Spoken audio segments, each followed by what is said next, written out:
কালকে রাত থেকে ভাই এত ভাবছি তাও মানে খুঁজেই পাচ্ছি না কিছু প্রশ্নের উত্তর। মানে সারা রাত ধরে ভেবে ভেবে কুল কিনারা পাচ্ছি না। তোমরা যদি জানো আমাকে অবশ্যই কমেন্ট করে জানাবে। अच्छा ठीक है। না মানে আমাদের শরীরে নাকি 70% জল থাকে, তাহলে কাটলে সবার আগে রক্ত কেন বেরোয়? না রক্ত কেন বেরোবে? আমাদের শরীরে যেহেতু 70% জল থাকে তাহলে জল বেরোনো উচিত, রক্ত কেন বেরোবে? না মানে আমি বুঝতে পারছি না এটার পেছনে মানে লজিকটা কি, বুঝতেই পারছি না আমি।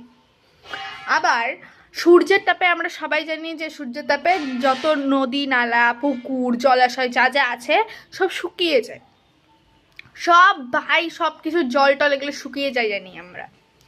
তাহলে আমাদের ঘাম হয় কেন যখন আমরা বেরোই?